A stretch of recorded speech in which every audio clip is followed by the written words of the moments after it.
세대 간 갈등뿐 아니라 총체적으로 소통이 이루어지지 않는 것 같아. 남북 간 소통이 없고 이념 간, 계층 간, 지역 간 불신과 갈등만 있지 소통이 없는 것 같아 하는 이런 문제 제기가 있습니다. 근데 남북 간의 그 소통과 관련해서 저는 과연 북한이 우리의 소통 대상이 될 수 있는가에 대해서 의문을 가지고 있습니다. 사실 국가 지도자의 가장 기본적인 의무가 자기 백성을 먹여 살리는 거거든요. 그래서 예전에 공자님께서도 이 백성을 먹이는 문제, 그러니까 식과 병과 신 세 개가 가장 중요하다고 그랬죠. 그래서 이 먹이는 문제와 병, 그 안보의 문제 둘 중에 하나를 버린다면 차라리 이 병을 버리더라도 식은 먼저 취해서 백성들은 먹여야 된다고 하는 그런 점을 강조한 바가 있고, 이게 꼭 공자님의 말씀이고 동양적인 사상이라기보다는 국가를 통치하는 동서양을 막론하고 모든 지도자가 가져야 될 기본적인 가치관이 아닐까 생각을 합니다. 근데 지금 현재 북한은 그렇게 그러한 가치관을 가지고 있는 그런 정권이 아닌 것 같습니다. 그럴 때 지금 현재 소통이 이루어지지 않는다고 해서 현재 현 정권, 이 이명박 정권에게 소통의 의지가 없다, 또는 소통에 게으르다 하는 걸로 나무라는 것은 그건 부당한 것 같습니다. 그건 상대방 대상에 지금 문제가 있는 것인데, 억지로 소통하라고 사회가 강요를 할 때에 오히려 우리나라가 그와 같은 정권을 다루어서 결국은 현실을 해결해 나가야 되는데, 그러한 이 현실적인 협상력과 우리의 외교력 상당 부분을 묶어놓게 되는 결과가 되는 것이 아닌가, 저는 그런 생각을 합니다. 그리고 이념 간의 대립에 있어서는 이념 간 대립이 자본주의냐 사회주의냐, 요즘 이 자본주의 4.0 얘기도 많이 나옵니다만은, 그게 이제 저는 그런 것들이 이데올로기에 집착해서는 문제가 해결되는 것이 아니라는 생각을 가지고 있습니다. 결국 지금 자본주의 4.0이건 또는 사회주의건 간에 문제는 분명합니다. 성장을 해야 이 복지 실현이 가능해집니다. 근데 성장도 하면서 어떻게 정말 이 비참한 생활을 하는 우리 이웃을 구제할 수 있도록 복지도 실현할 건가? 이 두 마리 토끼를 다 쫓는 이 방법을 어떻게 구현할 건가? 이 부분을 토론을 해야 되는 것이지, 여기에 어떤 이데올로기의 잣대를 댈 일은 아닌 것 같다 하는 생각을 합니다. 그리고 계층 간의 계층이나 지역 간의 그런 소통은 저는 매우 필요하다고 생각을 합니다. 이 근로자와 사용자, 또는 부모와 자식 간의, 부모 세대와 자식 세대, 또 그리고 영호남, 또 수도권 지방, 다 그것은 소통은 다 필요하다고 생각을 합니다. 근데 이제 이러한 이 소통을 통해서 불필요한 오해를 방지할 수 있고, 그래서 불필요한 낭비를 줄일 수 있다고는 생각을 합니다만은, 결국 소통만으로 해결되는 것은 아니고, 이런 여러 갈등과 대립을 근원적으로 해결할 수 있는 해결 방안, 솔루션이 나와야 된다 하는 생각을 합니다. 결국 그 솔루션을 내는 것은 경륜의 문제라고 생각합니다. 결국 얼마만큼 깊이 있는 경륜을 가지고 있느냐에 의해서 결국은 이런 갈등과 대립은 일거에 해결될 수도 있고 불충분하게 해결되면서 계속 가져갈 수도 있고 뭐 이런 여러 가지 태양으로 나타날 수 있지 않을까. 여기에서 저는 우리 선조들의 그 위대한 이념에 대해서 다시 한번 생각해 됩니다. 홍익인간의 이념입니다. 정말 우리 선조들께서는 참 지금 시대에서 상상하기 어려운 그런 어떤 경륜을 경험하셨던 것 같습니다. 그 모든 사람들이 골고루 다 이익을 줄 수 있는 그런 경륜. 마치 태양 아래서 모든 사람이 미운 사람, 고운 사람 할 것 없이 똑같이 태양의 햇빛의 혜택을 받게 되는 것 같은 그런 보편적인 시혜가 이루어질 수 있는 이런 경륜이라는 것은 참 꿈의 경륜이라고 할 수가 있는데, 어쨌든 우리 선조들은 그러한 경륜을 지향하셨고, 아마도 우리의 위대한 선조들은 그러한 경륜에 의해서 우리 민족을 다스린 시기가 있었지 않나 하는 생각도 합니다. 그리고 이제 자료 6에 가서 경제 부분의 상호 갈등과 그 대립의 소통 방안과 관련해서요. 우선 요즘 반값 등록금 문제가 나오는데, 이것은 오도된 정치적 이슈에 불과합니다. 반값 등록금은 지금 이제 여기 교수님들 계시니까 알겠습니다만은, 등록금을 갑자기 반값으로 해서 대학이 불러갈 수가 없게 돼 있습니다. 결국 이제 반값 등록금 문제는 그 반값 재원을 국가가 지원을 해줘야 가능하게 됩니다. 근데 그럼 그 많은 돈을 지원할 수 있는 재원이 있느냐? 없단 말이죠. 그러니까 반값 등록금이라는 거는 사실은 가능한 얘기가 아닙니다. 근데 이제 요즘은 사립대보다도 국립대 등록금을 반값으로 한다는 얘기를 하는데, 지금 현재 국립대 등록금이 사립대의 반입니다. 국립대 등록금을 반값으로 하면은 사립대 등록금의 4분의 1이 됩니다. 그러면 이제 지금 현재도 국립대와 사립대 그런 등록금 차이가 있는 거에 대해서 그건 사실 뭐 문제가 있는데, 만약에 다시 반의 반이 될 때에 아마도 저는 위헌 문제가 거론되지 않을까, 저는 그렇게 예상을 합니다. 동일한 국민이 국립대를 가고 사립대를 가고에 따라서 대단히 큰 지금 차별을 받지 않습니까? 지금 현재도 대단히 큰 차별, 현재도 위헌적 소지가 있는데 더 차이가 커지는 것이죠.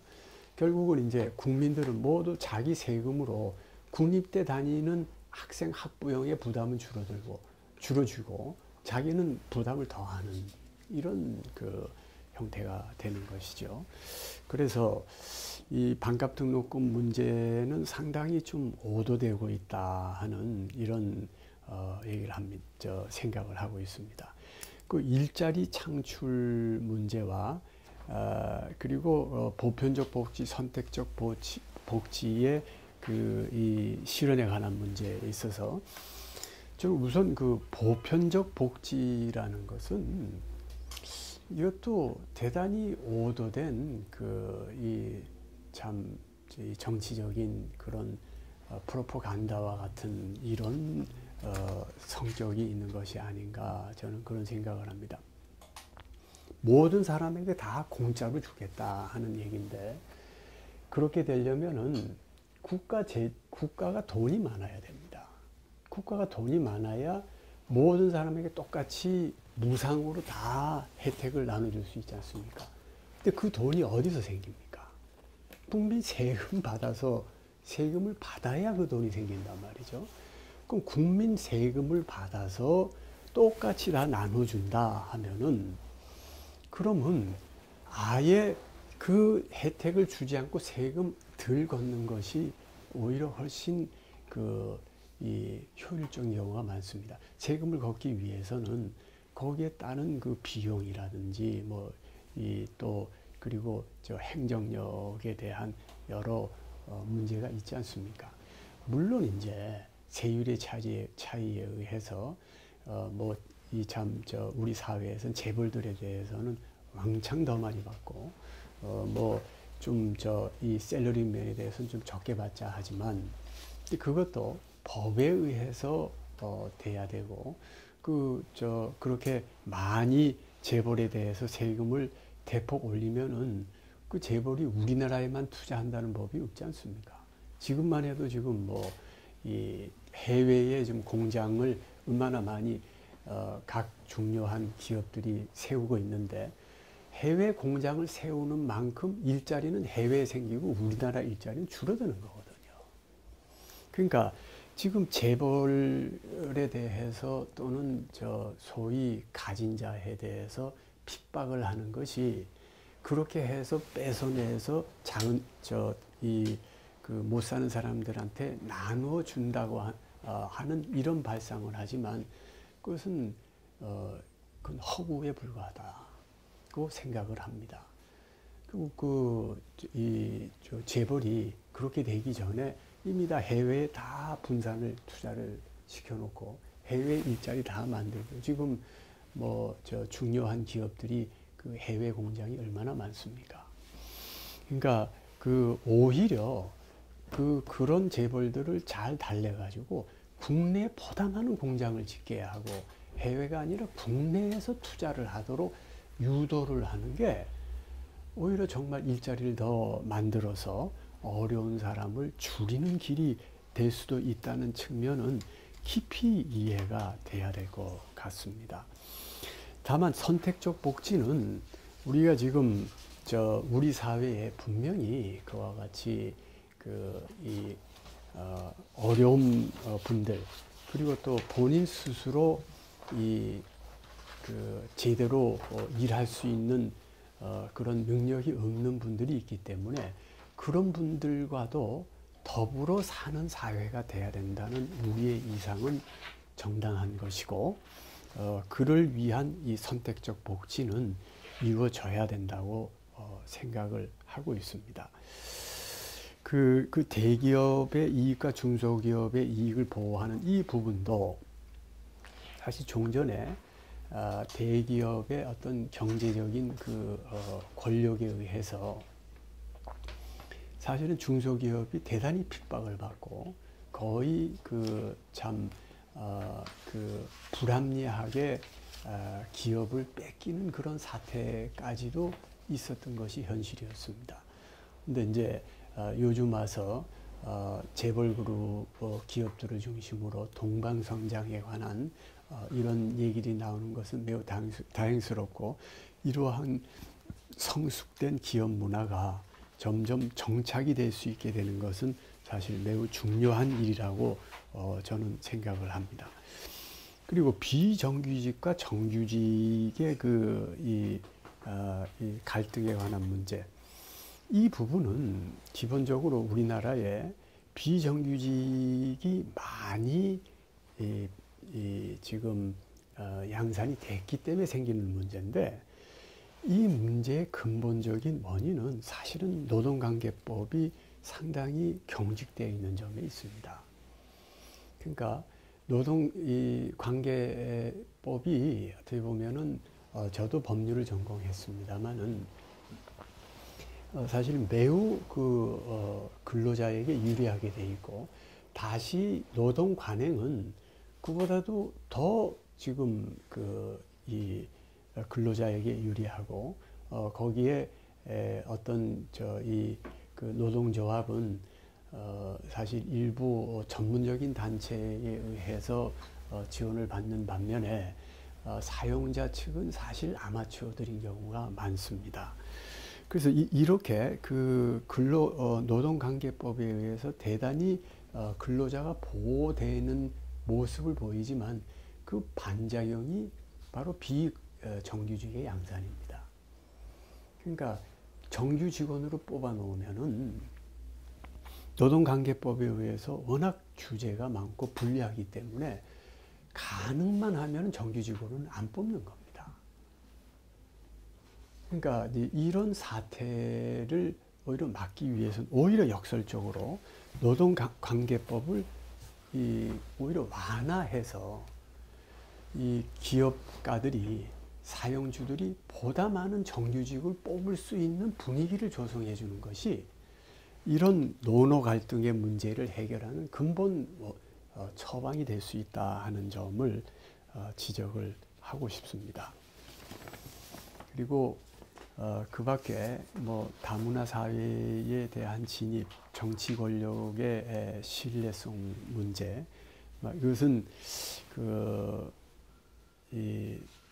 저는 이제 당연히 그 부분은 이제 제가 뭐 특별히 더 언급할 건 없을 것 같고요.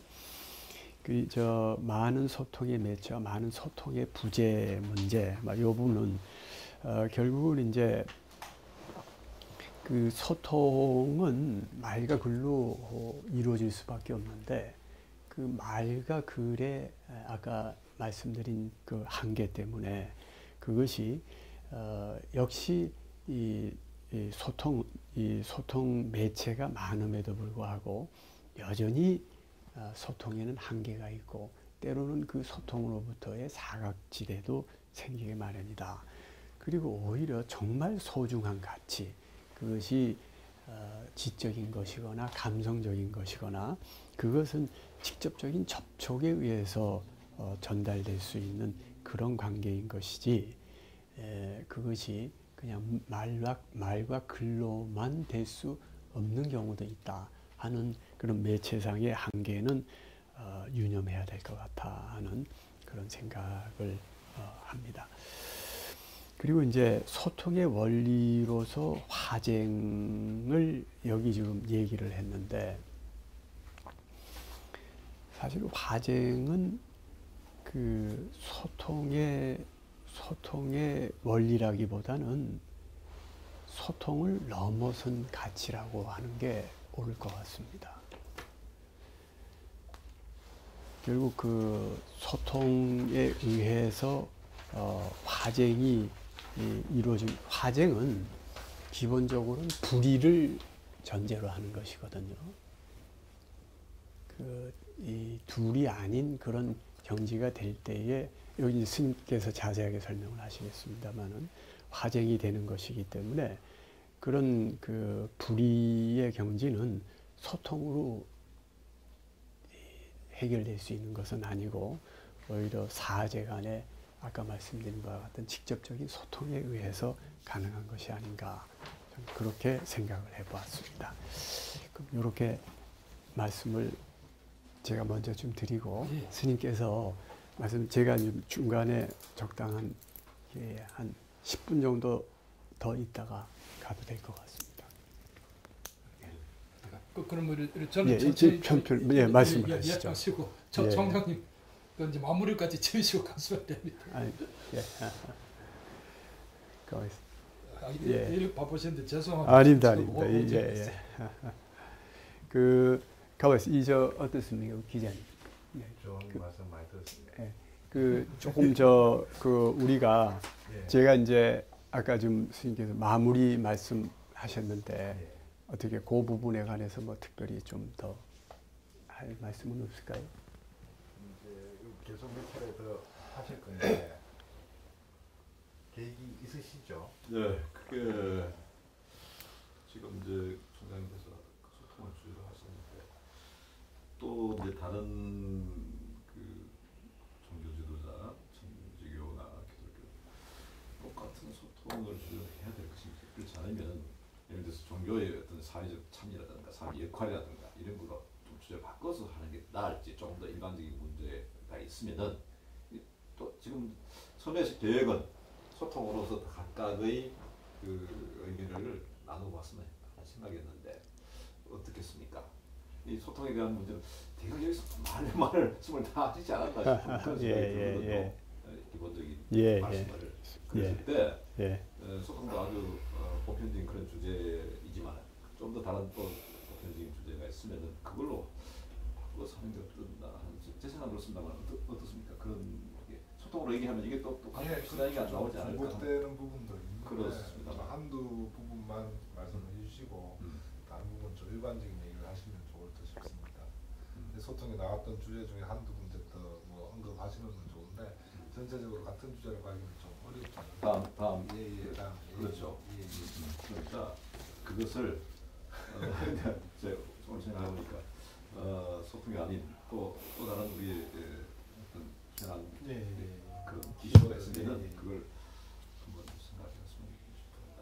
어떻습니까, 총장님? 지금 저는 뭐 그걸 현재 그 사실 이제 원택 스님하고 이렇게 대담하면 저는 굉장히 편하거든요. 그런데 다른 이제 종교 지도자님들인 경우에는 제가 이해 못하는 부분이 많고 그분이 또 저를 이해 못하는 부분이 좀 있을 수 있을 것 같아서 좀 조심스럽습니다. 그래서 지금 아까 말씀드린 그 기본적인 준비가 좀 더 필요하겠다 하는 생각을 좀 더 했고 그 밖에 주제에 관해서는 뭐 제가 특별히 생각해 본 바는 없습니다. 그러니까 뭐 종교 하니까 깊숙이 종교가 안 들어가고도 우리 사회적인 문제에 대해서 조금 더 아주 보편적인 문제로 접근을 하면은 전형에서도 같이 이렇게 대화가 될 수 있을 것 같습니다. 그런 주제로 한번 좀 그 한번 보고 이제 사실 여기 말이죠.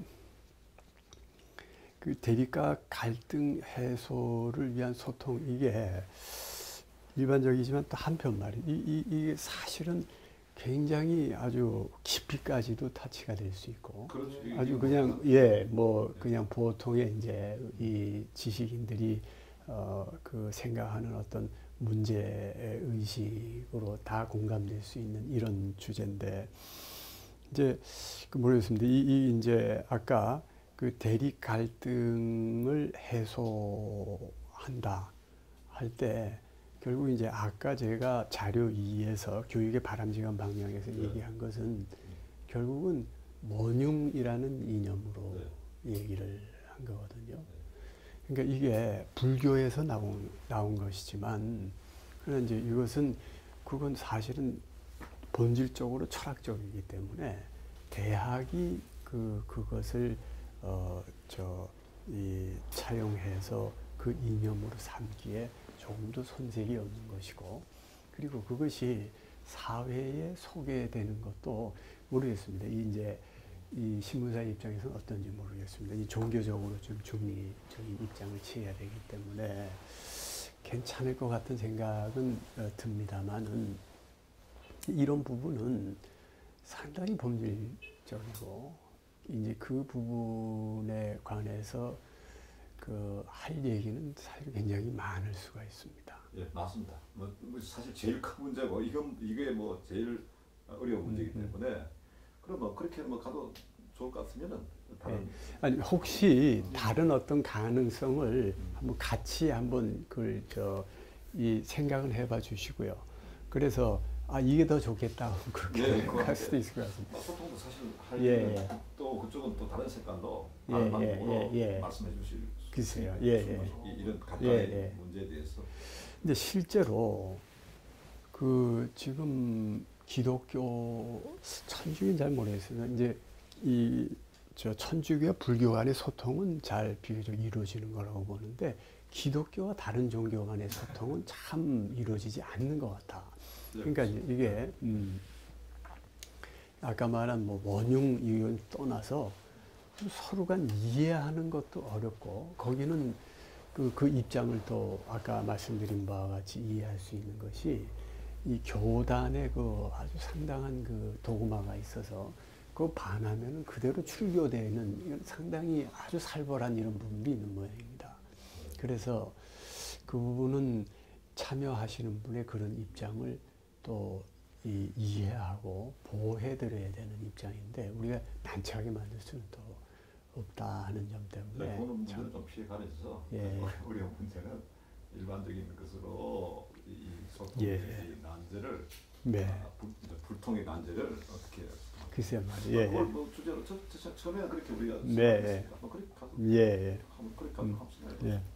근본적인 문제를 접근하지 않더라도 어떤 아까 김영수께서 말씀하신 뭐 제2부분 뭐 이런 부분하고도 좀 굉장히 유사한 게 많지 않습니까? 뭐 저쪽에 중동 지방 또 러시아 비슷한 지방 그 있고 하다 보니까 문화적 공통성이나 소통을 바탕으로 해서 어떤 도구만까지 접근하지 않더라도 서로 유사성과 공통성을 찾아나가면서 얘기할 수 있는 부분이 다만 총장님께서 그렇게 이끌어 가실 수 있다면 그걸로 총장님께서 이제 다른 분하고 다 같이 중독되지 않는 그런 생각이었는데 예. 이걸 뭐 그렇게 나는 또 하죠.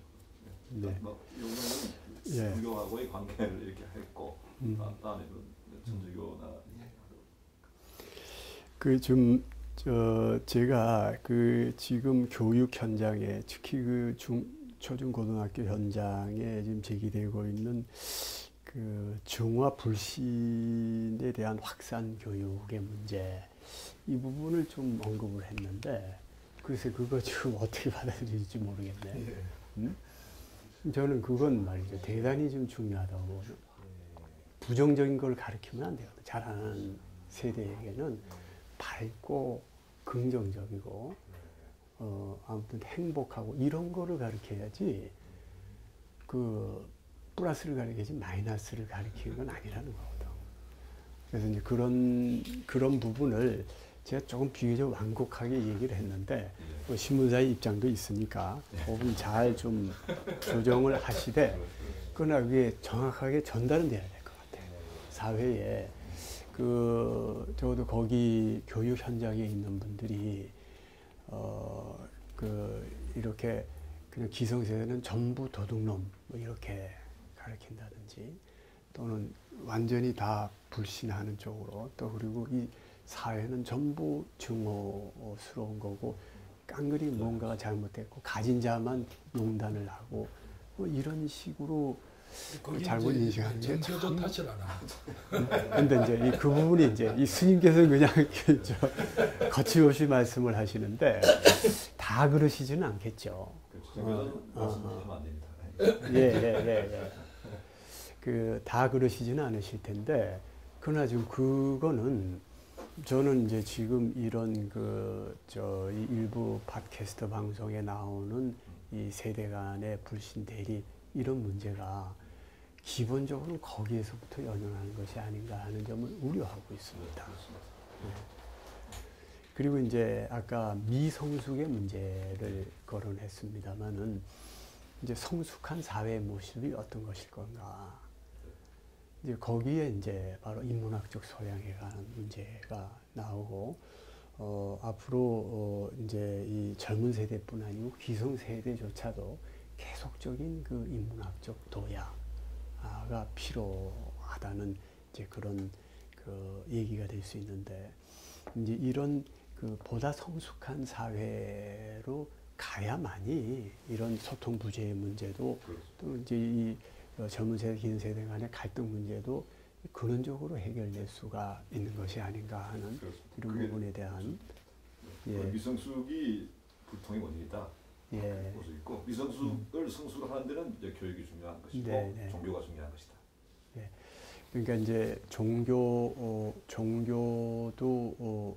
물론 그렇고 그러나 이제 이 인문학적인 소양에 관한 부분. 예.